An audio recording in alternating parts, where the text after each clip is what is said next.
الله الرحمن الرحيم وصلى الله وسلم على جميع الأنبياء والمرسلين.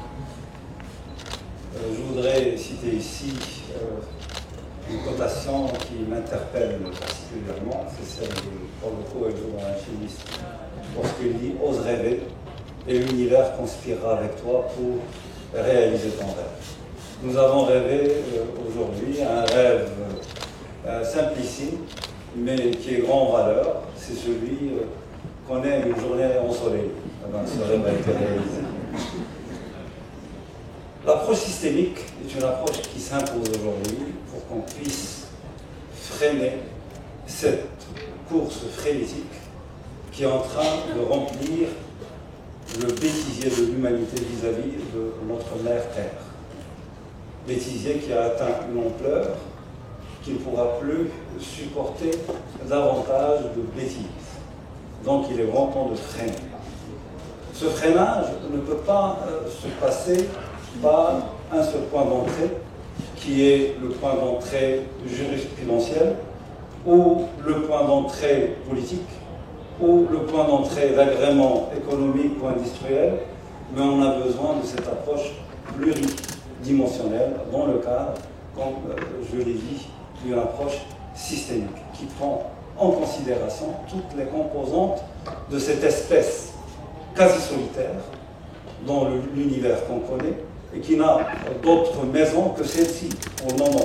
On n'a pas encore découvert d'une manière sûre une autre planète où on pourra immigrer. Donc c'est la seule maison qu'on a pour l'instant et on devrait s'atteler à la conserver. C'est une nécessité. Ce n'est plus un luxe, ça ne relève plus de la dimension esthétique puritaine, mais c'est une nécessité, it's a must, comme les Américains, les Anglo-Saxons aimeraient le souligner. Et donc, en l'occurrence, on a besoin de s'approprier toutes et tous cette responsabilité dans le cadre des choses qui unissent. La plus saillante, la plus apparente, c'est ces droits solidaires, dont le droit à un environnement sain. Les droits solidaires, comme vous le savez, sont des droits où sont tressés et tissés les dimensions devoir et dimensions droit. On ne peut pas prêcher le droit à un environnement sain sans pour autant s'acquitter de sa tâche vis-à-vis de cet environnement. On ne peut pas décréter le droit à un développement continu si on ne s'acquitte pas de cette tâche vis-à-vis de ce développement continu. On ne peut pas demander le droit à la dignité humaine ni à la paix si on ne s'acquitte pas de ses devoirs vis-à-vis de cette dimension. Et donc, c'est une dimension unissante, mais qui a en bottom line cette notion de devoir duquel on devrait s'acquitter. L'être humain, comme je disais tout à l'heure, qui est si solitaire sur cette planète, qui ne connaît qu'elle en tant que maison l'habitant pour le moment donné. Aussi, cette planète a ses offrandes, a sa générosité, mais a aussi ses demandes. Et c'est les demandes qu'a mis notre espèce des siècles, tout entier, pour comprendre, pour arriver au fait qu'on a besoin de s'arrêter et de faire une pause et dialoguer finalement avec notre planète Terre. Cela ne peut se passer que par l'appropriation de cette responsabilité. Et l'appropriation doit se faire d'une manière qui est réelle, qui est profonde et qui tresse la dimension conscience avec les autres dimensions opérationnelles de l'être humain, qui tresse et qui lie et interlie les différentes composantes de cette humanité, en l'occurrence les différentes générations.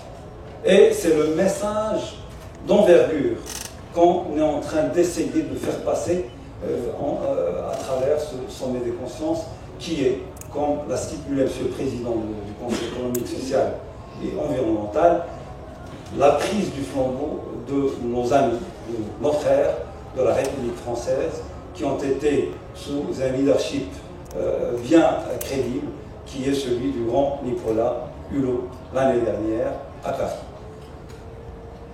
Cela va se passer par le biais de 5 démarches complémentaires.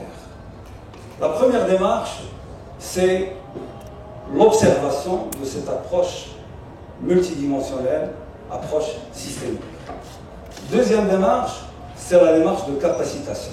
Donc on ne pourra pas se restreindre à la prêche, on ne pourra pas se restreindre au fait de décréter, mais on va bâtir des guides et des kits de formation visant à capaciter les actrices et acteurs dans les divers domaines, dont ce domaine qui est le domaine moral et éthique et culturel par excellence. La troisième démarche, c'est de s'adresser par les outils qui sont bien sûr efficients aux générations à venir. Ces générations qui sont présentes aujourd'hui avec nous ne sont pas des générations qui ont une déconnexion, qui vivent une déconnexion entre conviction et action. Ils sont interliés et c'est pour ceci qu'on voit ces actions vibrantes.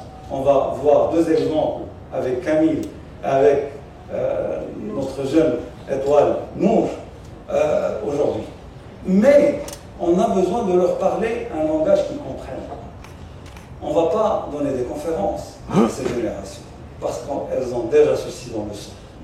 On ne peut pas leur parler un langage qu'ils ne peuvent pas déchiffrer. Dans l'occurrence, on doit s'atteler à développer le langage via les jeux vidéo, via les dessins animés, et via les bandes dessinées, et via toutes les choses qui les interpellent. Et c'est pour ceci que je déclare que, en juin, on va présenter notre premier jeu interactif, jeu vidéo, qui est bâti sur l'idée de la sauvegarde de notre planète. C'est un jeu vidéo que conduit notre cher ami, l'ingénieur, c'est Amin Alaoui, en collaboration avec les expertes et experts de la Rabata Mohamed Zulema à cet égard. Aussi, on est en train de développer un jeu 3 dimensions qui vise la même conscientisation. Et donc, cette troisième démarche est une démarche qui est fonctionnelle. On la veut, une démarche dont on s'effruit avant le sommet des consciences qui devra se tenir le mois de novembre prochain. La quatrième démarche, c'est une démarche de complicité vertueuse entre toutes et tous les porteurs de ce flambeau moral de par le monde. Et donc on va tresser, on va tisser sur ce qui a été fondé l'année dernière à Paris, et cela dans une dimension qui se représente le fait que les générations présentes, toutes, devraient être complémentaires et devraient faire ce travail d'interconnectedness qui vise l'appropriation de toutes les humaines et de tous les humains de cette conscience et de cette prise de conscience et de la nécessité de ce freinage pour ne pas donner plus d'ampleur à ce bêtisier commun.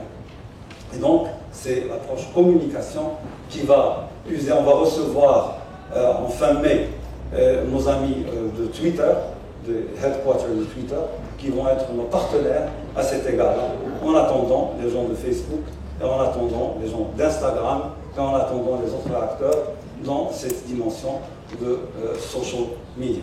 La cinquième démarche est une démarche qui vise les curricula, qui vise les manuels scolaires et qui vise les plateformes interactives sur le net et qui ont pour tâche de bâtir les capacités d'accaparement de cette responsabilité décisive.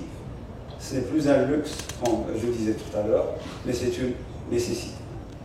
Le Conseil économique, social et environnemental, représenté par son président, M. Lisa Barak, par son secrétaire général, M. Driss Deleuze, et par plusieurs de ses membres ici présents avec nous aujourd'hui, ont cette volonté de, bien sûr, presser, mais de coordonner les efforts avec nos partenaires dans les autres conseils économiques, sociaux et environnementaux de par le monde. Et ce sont déjà des plateformes en place, mais on va s'activer à les mettre, bien sûr, au service de cette responsabilité interplanétaire. On va, bien sûr, associer les ministères d'éducation nationale, mais aussi les ministères de la culture et du culte de par le monde.